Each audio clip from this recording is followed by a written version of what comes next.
Antes que nada, cuando me llaman para hablar sobre la bicicleta en Sevilla en general, sobre los instrumentos de planificación que se han elaborado durante estos últimos años en relación a la bicicleta y al desarrollo de la bicicleta, siempre me gusta comenzar por este tipo de fotografías, ¿no? Para comunicar una idea que yo creo que es muy evidente ya para nosotros, que vivimos en Sevilla y área metropolitana, pero que no es tan evidente para la gente pues que viene de fuera y viene de pronto a Sevilla o quiere saber más sobre la experiencia de Sevilla en el desarrollo de la bicicleta. Y es que en Sevilla va en bicicleta gente normal. Son gente que utiliza la bicicleta como medio de transporte, pero que no son ciclistas, ¿eh? Y eso es algo muy importante.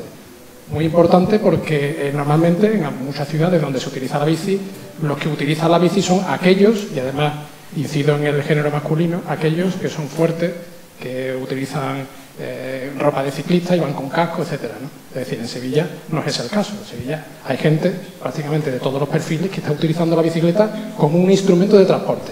Y eso es algo que ya tenemos en Sevilla y que en muchas ocasiones no sabemos valorar, ¿eh? Entonces, esa idea yo creo que es imprescindible, como esta de Cruz Roja, que ahora sabéis que hay un proyecto ahí que va a empeorar sustancialmente las condiciones de circulación de la bicicleta, en fin, los aparcamientos llenos en horario diurno laborable, gente, al fin y al cabo, normal, en puntos que conocéis de la red, esperando los semáforos. Esto que además es un punto también polémico en la última reforma que se ha hecho con el carril de Paseo Colón, y gente que además utiliza la bicicleta, como digo, para gente que, en definitiva, que le preguntas si son ciclistas, te dicen que no. ¿Usted es ciclista? Dice no, dice, pero sí que está usted en la bici.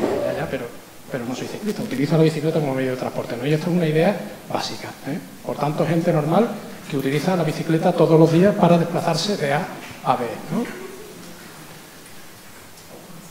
Y esta es una imagen que a todo el mundo que viene a Sevilla a aprender de lo que nosotros hemos hecho le produce un gran impacto, ¿eh? Es decir, el desarrollo de la red ciclista desde el 2005, cuando se empezó a diseñar la primera fase, la segunda fase con 120 kilómetros y la situación actual. Es decir, una infraestructura que ya prácticamente, estamos hablando de ciudad central de momento, prácticamente acoge a toda la superficie urbanizada de la ciudad central. Una situación en la que actualmente hay unos 180 kilómetros de vía ciclista y que es el punto de partida del nuevo programa de la bici que estuvimos haciendo durante 2016 y 2017. Por supuesto, la red de Sebici, de bicicleta pública, 260 y tantas estaciones que hay ya, y estos son los últimos datos del conteo. Estos son datos muy calentitos de otoño, ¿eh? De cómo el incremento de la movilidad ciclista ha sido alucinante durante los años, fue alucinante durante los años 2006 a 2011, que fue la de la implantación de la red ciclista, como después en el gobierno de Zoido hubo un descenso, que por supuesto no fue tan acusado como este ascenso, pero bueno, al fin y al cabo un descenso, y después, a partir de 2015, se han producido dos efectos. Por un lado, un incremento no ya tan sustancial del uso de la bicicleta y también la aparición de los usuarios de los patinetes, que aproximadamente son el 10-15% de la movilidad actual. Estamos hablando de que la red ciclista como infraestructura hoy día acoge a aproximadamente 80 y tantos mil viajes diarios. Lo digo porque esto después tiene sus repercusiones con respecto a la capacidad que tiene la propia infraestructura, que en algunos sitios se está quedando pequeña. También un dato que es muy desconocido y es el descenso del riesgo de viajar y utilizar la bicicleta en la ciudad desde que se hace la red de vía ciclista. Esto es un estudio del profesor Marqués, que está aquí con nosotros y que ha tenido también mucha repercusión muchas veces fuera de nuestra frontera. Es decir, el otro día me enviaron un folleto de una asociación ciclista norteamericana donde ponían 3 gráficos y uno era este. Esto es lo que pasa en Sevilla, que es una ciudad del suroeste de España, donde se ha hecho una red ciclista. Y ponía una pregunta al folleto, ¿no? Dice, ¿adivinan ustedes cuándo se hizo la red de vía ciclista? Y yo decía, 2006, ¿no? Efectivamente. Después algunas cuestiones sobre el contexto, y es que esta es la senda de reducción de emisiones que se propone en el Plan Nacional Integrado de Energía y Clima del sector del transporte. Es decir, en 2020 estos fueron las toneladas, las miles de toneladas de CO2 equivalentes en cuanto a emisión, y esta es la senda de reducción de ese mismo sector del transporte. Y es interesante incidir en que en el 2030 lo que se pretende es un 2,5% de las emisiones que se produjeron en el 90. Esto va a provocar, o espero que provoque, reducciones de las emisiones del sector del transporte, no de la totalidad de la economía, que son un 13% al 2025 y un 23% adicional al 2030.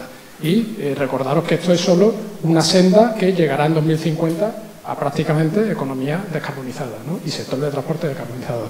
Esas reducciones son tremendas. Eso no se conoce, y eso es tremendo. Eso quiere decir que el contexto en el que se van a tener que desarrollar todas las políticas de movilidad de aquí al 2030 y por ende al 2040 y al 2050 van a ser sensiblemente diferentes a las que estamos acostumbrados. Y eso ayer, por ejemplo, en la evaluación del PIMA, del nuevo plan que tiene la Junta de Andalucía, pues todo está encima de la mesa. Todo el mundo está hablando de lo mismo, ¿no? De cómo el horizonte y el contexto va a cambiar sustancialmente en los próximos años. Y después otra cuestión de contexto que no me parece menos importante, y es cuando tú analizas la longitud de los viajes en automóvil del área metropolitana de Sevilla, estos sí son datos ya del área metropolitana, nos damos cuenta que aproximadamente o algo más de la mitad de esos viajes que se producen en automóvil son menores de 5 kilómetros. Es decir, que son relativamente fáciles de trasvasar a los medios no motorizados.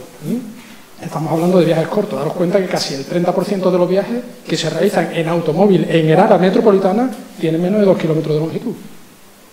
Esto es tremendo. Este dato me parece absolutamente sustancial e importante a tenerlo en cuenta, ¿no? Porque nos está indicando la potencialidad que tenemos de trasvasar esos viajes a modos motorizados, porque en verdad son viajes cortos, tanto en tiempo como en el espacio, por longitud. Bueno, en ese contexto se desarrolla el plan de la bicicleta y en 2016, final de 2015, nos ponemos a trabajar en un nuevo instrumento de planificación de la bicicleta, de cómo se va a desarrollar la política de fomento de la bicicleta del Ayuntamiento hasta el 2020. Estamos ya en 2020 y yo creo que ha llegado hora de hacer un poco de evaluación, ¿no? Si queréis después, en los debates podemos evaluar cómo esto se está llevando a cabo, ¿no? Porque el programa, el plan de la bicicleta, proponía, creo yo, un horizonte bastante interesante de cumplimiento y de objetivos, ¿no? Es decir, el primer objetivo era alcanzar el 15% del reparto modal mecanizado y unos 115.000 viajes diarios. Actualmente estamos en 70.000 viajes en bicicleta y esto no ha cambiado sustancialmente desde 2011. Es decir, que todavía nos queda un largo camino por recorrer, ¿no? Ese como primer objetivo. El segundo objetivo era diseñar una estrategia de promoción del uso de la bicicleta aplicando todo tipo de instrumentos que incidieran transversalmente en el uso de la bicicleta como medio de transporte. La tercera era generar una intensa política de dotación de aparcamiento, porque veíamos que era un cuello de botella clarísimo, tanto en el origen de los viajes como en el destino de los viajes. Muchísima gente que, por ejemplo, en sus edificios, las comunidades, no tiene sitio para aparcar la bicicleta, vive en un tercero sin ascensor y no sabe dónde aparcar la bicicleta y al final lo que hace es, bueno, pues utilizar el coche, utilizar cualquier otra cosa, ¿no?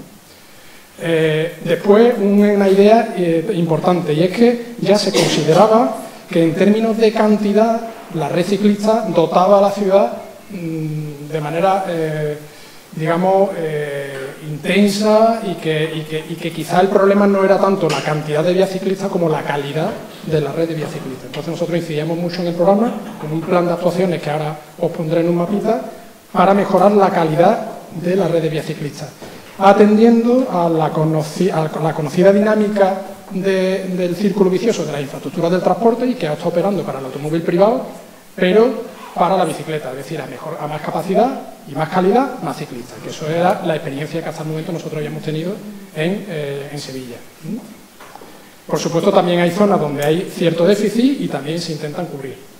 Y después, una última, que es revisar el contexto normativo bajo los conceptos de seguridad vial y comodidad. ¿Qué quiere decir? Pues que la ordenanza de movilidad de la ciudad integraba la bicicleta en una primera fase, pero nosotros creíamos que había aspectos en los que se podía mejorar el uso de la infraestructura y el uso de la bicicleta con respecto también a la normativa y a su integración en políticas integrales de movilidad sostenible, porque hasta ahora veíamos también que todas las políticas en relación a la bicicleta y al fomento de la bicicleta como medio de transporte se habían singularizado en la bicicleta y, sin embargo, otro tipo de cuestiones que incidían también en la bicicleta y viceversa de la movilidad sostenible no se estaban teniendo en cuenta, singularmente el calmado del tráfico. Es decir, cómo todavía se priorizaba la fluidez a mientras más velocidad mejor, ¿eh? Y eso además es algo que lo hemos estado viendo en los últimos años con respecto a algunas actuaciones incluso del programa de movilidad. Bueno, esto lo paso. Y este es el plan de actuaciones que proponía en cuanto a infraestructura el plan de movilidad, con especial relevancia de las zonas azules que veis ahí, que suponen una mejora de calidad, es decir, de estándares de calidad de la vía ciclista. Y proponíamos singularmente toda la ronda histórica, o casi toda la ronda histórica. La ronda histórica es el tramo de vía ciclista que más uso tiene, con picos de 6.000 ciclistas al día, y veíamos que había un problema de capacidad evidente. Y hemos propuesto la elaboración de un proyecto y la ejecución de un proyecto que existe desde hace al menos 2 años y que ha estado parando sistemáticamente la Delegación de Movilidad. Y eso hay que decirlo.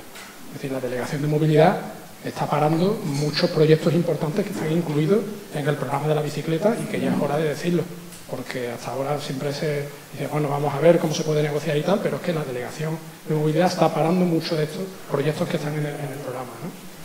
También veis que hay una serie de puntos verdes donde nosotros habíamos detectado que se podían acometer mejoras sustanciales de las intersecciones, que todavía estaban con mucho recoveco, con muchos semáforos, con mucho sub y baja, y que queríamos mejorar para mejorar la comodidad del uso de la bicicleta. Mejorar, por supuesto, la política de aparcamiento. Aquí la oficina de la bicicleta sí está haciendo una buena labor, creo yo, de dotación de aparcamiento y además, sobre todo en el casco histórico y en algunas zonas fuera del casco histórico, con notable éxito. Es decir, allí donde ponen un aparcamiento se llena. Es casi prácticamente sistemático. Lo están además comprobando con mucha seguridad todos los días, ¿no? Porque en algunos sitios hay un problema de aparcamiento de bicicletas. Esto, por ejemplo, en la Torre Pelli, donde además han puesto unos maceteros y han eliminado parte de los aparcamientos. No sé muy bien por qué, pero ese tipo de cosas no pueden seguir produciéndose. Si tenemos una dotación de aparcamiento que es insuficiente, pues llega uno con unos maceteros porque está feo y entonces pues quita más aparcamiento y todavía tenemos un problema más gordo, ¿no? Sí, este es el aparcamiento de Plaza Nueva, donde sabéis que hay problemas para encontrar un espacio a hora punta en los días laborables. Por supuesto, también atender a la intermodalidad, a cómo la bicicleta se integra con el sistema de transporte público. Esto es un estudio que se hizo en la universidad, donde se demostraba que la bicicleta podía contribuir sustancialmente a mejorar las condiciones y el uso del transporte público. Aquí tenéis algunos ejemplos del uso de la bicicleta en algunos nodos de transporte, ¿no? En fin, como mensaje es eso, ¿no? Que siempre parece imposible hasta que se hace. En Sevilla, además, tenemos suerte porque dimos ese primer paso. Nosotros estamos ahora en una situación inmensamente mejor que cualquier otra ciudad. De hecho, el otro día hace unos meses, estaba en una clase con niños de 8 años, en un colegio del Polígono Sur, y decía, oye, ¿sabéis que hace 10, 12 años, cuando vosotros nacisteis en Sevilla, no había carriles bici? Y los niños decían, pero ¿eso cómo es posible? ¿Por dónde van las bicis ahora? ¿Por dónde iban las bicis entonces? Y claro, es que ellos, la ciudad que conocen ya tiene vía ciclista y ya tiene carriles bici. Y nosotros, creo, en este momento estamos desaprovechando un poco esa oportunidad y esa posición de ventaja que nosotros tenemos. Dimos un primer escalón, o sea, subimos un primer escalón, quizás también un segundo, pero hay que seguir subiendo las escaleras, ¿no? Y nada, esto es todo lo que tengo que decir. Muchísimas gracias por vuestra atención.